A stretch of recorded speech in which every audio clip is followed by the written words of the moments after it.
Hi friends, welcome to my channel Pooja Arjun.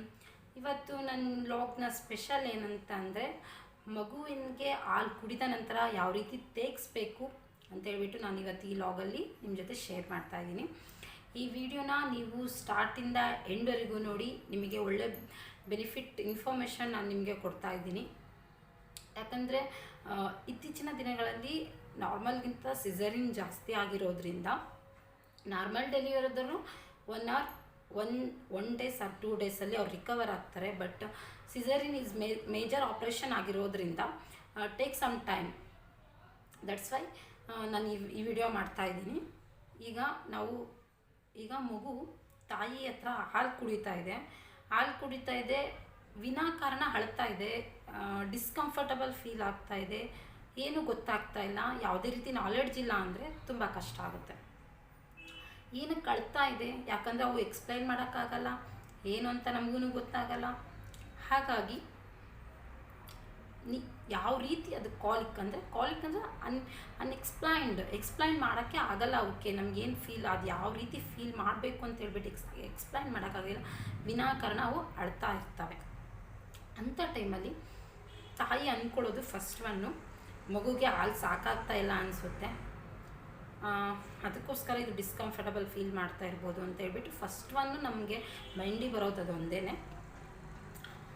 ಆದರೆ ಮಗುವಿಗೆ ಹಾಲು ಕುಡಿಯೋ ಸಮಯದಲ್ಲಿ, ಸೇವನೆ ಮಾಡ್ತಿರೋಂಥ ಸಮಯದಲ್ಲಿ ಸ್ವಲ್ಪ ಏರ್ ಬಬಲ್ಸ್, ಗಾಳಿಯ ಗುಳ್ಳೆಗಳನ್ನು ಅವು ಸೇವನೆ ಮಾಡ್ತಾ ಇರುತ್ತೆ. ಆದ್ದರಿಂದ ಅನ್ಕಂಫರ್ಟಬಲ್ ಫೀಲ್ ಆಗುತ್ತೆ. ಅದು ಅಂಥ ಟೈಮಲ್ಲಿ ಬೇಬಿ ಅನ್ಕಂಫರ್ಟಬಲ್ ಫೀಲ್ ಆಗ್ತಾ ಇದೆ ಅಂದಾಗ ನಾವು ತಿಳ್ಕೊಬೇಕಾಗಿರೋದು ಒಂದೇ ವಿಷಯ ಅಂತ ಅಂದರೆ, ಅದನ್ನು ತೇಗಿಸ್ಬೇಕು. ಎಲ್ಲೋ ಎದುರು ಮುಖಾಂತರನೂ ಅದನ್ನು ಗಾಳಿನ ಹೊರಗಡೆ ತೆಗೆಯೋದ್ರಿಂದ ಮಗು ಕಂಫರ್ಟಬಲ್ ಫೀಲ್ ಮಾಡ್ತಾ ಇದೆ ಅಂತ ಅಂದಾಗ ನಾವು ಮಗುಗೆ ಹಾಲು ಕುಡಿಸಿದ ನಂತರ ಅದನ್ನು ತೇಗಿಸ್ಬೇಕು. Burp baby, how to burp baby. ಈಗ ಮಗು ಹಾಲಿನ ಜೊತೆ ಸ್ವಲ್ಪ ಗಾಳಿನ ಮಿಶ್ರಿತ ಹಾಲನ್ನ ಕುಡಿತಾ ಇದೆ, ಹೊಟ್ಟೆ ಒಳಗೆ ಏರ್ ಬಬಲ್ಸ್ ಇದೆ, ಅದಕ್ಕೆ ಕಂಫರ್ಟಬಲ್ ಫೀಲ್ ಆಗ್ತಾ ಇಲ್ಲ.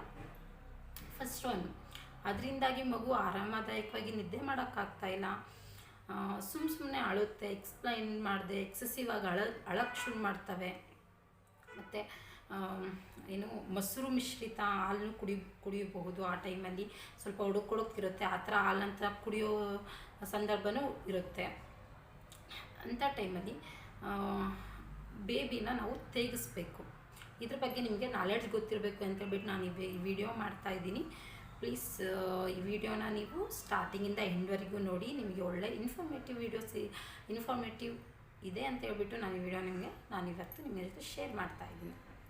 ಫಸ್ಟ್ ಏರ್ ಬಬಲ್ಸ್ನ ಯಾವ ರೀತಿ ರಿಮೂವ್ ಮಾಡೋದು, ಯಾವ್ಯಾವ ರೀತಿ ಎಲ್ಲ ಮಗುನ ನಾನು ತೇಗಿಸ್ಬೋದು ಅಂತೇಳ್ಬಿಟ್ಟು ನಾನೀಗ ನಿಮ್ಮ ಜೊತೆ ಒಂದು ಸಣ್ಣ ವಿಡಿಯೋನ ಶೇರ್ ಮಾಡ್ತಾಯಿದ್ದೀನಿ. ಇದರಿಂದ ಏನಪ್ಪ ಬೆನಿಫಿಟ್ಸು ಅಂತ ಅಂದರೆ, ಮಗು ಫಸ್ಟ್ ಟೈಮು 5 ನಿಮಿಷಕ್ಕಿಂತ ಹೆಚ್ಚು ಹಾಲು ಕುಡಿತಾ ಇರೋದಿಲ್ಲ, ಸುಮ್ಮನೆ ಅಳ್ತಾ ಇರುತ್ತೆ, ಎಕ್ಸ್ಪ್ಲೈನ್ ಮಾಡೋಕ್ಕಾಗ್ತಾ ಇರೋದಿಲ್ಲ.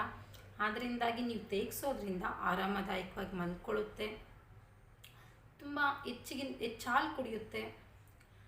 ಮತ್ತು ಅದಕ್ಕೆ ಅದು ಏರ್ ಬಬಲ್ಸ್ ಏನಿರುತ್ತೋ ಅದು ರಿಮೂವ್ ಆಗೋದ್ರಿಂದ ಅದು ಕಂಫರ್ಟಬಲ್ ಫೀಲ್ ಮಾಡುತ್ತೆ. ಇದರಿಂದಾಗಿ ನಿಮ್ಮ ಮಗು ತುಂಬ ಖುಷಿಯಾಗಿರುತ್ತೆ, ಆರಾಮದಾಯಕವಾಗಿ ಹೆಚ್ಚು ನಿದ್ದೆ ಸಹ ಮಾಡುತ್ತೆ. ಯಾಕಂದರೆ ಅದು ಕಂಫರ್ಟಬಲಾಗಿ ಫೀಲ್ ಮಾಡ್ತಾ ಇದೆ ಅಂದಾಗ ನಿದ್ದೆ ಮಾಡೋದು ಸರ್ವೇ ಸಾಮಾನ್ಯ. ಓಕೆ, ನೀವು ಸಿಸರಿನ್ ಆಗಿದೆ, ತುಂಬಾ ವೀಕ್ ಇದ್ದೀರಾ, ಅಂಥ ಕೇಸಸ್ಗಳಲ್ಲಿ ಏನು ಮಾಡಬೇಕಾಗುತ್ತೆ, ನೀವು ಏನಾದರೂ ಬೇರೆಯವ್ರಿಗೆ ಹೆಲ್ಪ್ ತಗೊಬೋದು ನೀವು ತೇಗಿಸೋಕೆ ಪಾಪುನ. ಆದರೆ ತೇಗಿಸೋದನ್ನ ಯಾವುದೇ ಕಾರಣಕ್ಕೂ ಮರಿಬೇಡಿ, ರಿಮೆಂಬರ್ ಇರಲಿ ಅಂತ ಹೇಳ್ಬಿಟ್ಟು ಬೇರೆಯವ್ರ ಹೆಲ್ಪ್ ತೊಗೊಂಡು ನೀವು ತೆಗಿಸ್ಬೋದು. ಪಾಪನ ನೀವೇ ತೆಗಿಸ್ಬೇಕು ಅಂತೇನಿಲ್ಲ. ನೀವು ಮಗುವಿಗೆ ಬಾಟಲ್ ಹಾಲು ಕೊಡ್ತಾ ಇದ್ದೀರಾ ಅಂದರೆ, ತಾಯಿ ಹಾಲು ಸೇವನೆ ಮಾಡದೆ ಮಗು ಬಾಟ್ಲ್ ಹಾಲು ಸೇವನೆ ಮಾಡ್ತಾ ಇದೆ ಅಂದಾಗ 60 ರಿಂದ 90 ಮಿಲಿಮೀಟರ್ ಅಷ್ಟು ಮಗು ಹಾಲನ್ನ ಸೇವನೆ ಮಾಡಿದಾಗ ಏರ್ ಬಬಲ್ಸ್ ಹೋಗಿರಲ್ಲ ಅಂತಲ್ಲ, ಬಟ್ ಅದು ಅನ್ಕಂಫರ್ಟಬಲ್ ಫೀಲ್ ಆಗೋಕ್ಕಿಂತ ಮುಂಚೆನೇ ನೀವು ತೆಗಿಸೋದು ತುಂಬ ಉತ್ತಮ.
ವ್ಲಾಗಲ್ಲಿ ಮೇಕೆ ಹಾಲು ಮಕ್ಕಳಿಗೆ ಉತ್ತಮವೇ, ಕೊಡುವುದು ಸರಿ ಅಥವಾ ತಪ್ಪು ಅಂತ ಹೇಳ್ಬಿಟ್ಟು ನಾನು ನೆಕ್ಸ್ಟ್ ವ್ಲಾಗ್ ಮಾಡ್ತಾಯಿದ್ದೀನಿ.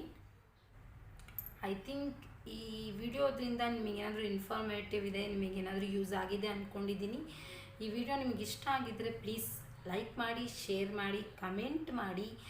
ಅದೇ ರೀತಿ ನನ್ನ ಚಾನಲ್ ಯಾರೆಲ್ಲ ಸಬ್ಸ್ಕ್ರೈಬ್ ಮಾಡಿದೆ ಚಾನಲ್ ನೋಡ್ತಾ ಇದ್ದೀರೋ ಪ್ಲೀಸ್ ನನ್ನ ಚಾನಲ್ನ ಸಬ್ಸ್ಕ್ರೈಬ್ ಮಾಡಿ ಅಂತ ಹೇಳ್ಬಿಟ್ಟು ಈ ವ್ಲಾಗ್ನ ನಾನು ಎಂಡ್ ಮಾಡ್ತಾಯಿದ್ದೀನಿ. ಸಿಗೋಣ ಮುಂದಿನ ವಿಡಿಯೋದಲ್ಲಿ. ಅಂಟಿಲ್ ದೆನ್ ಬಾಯ್.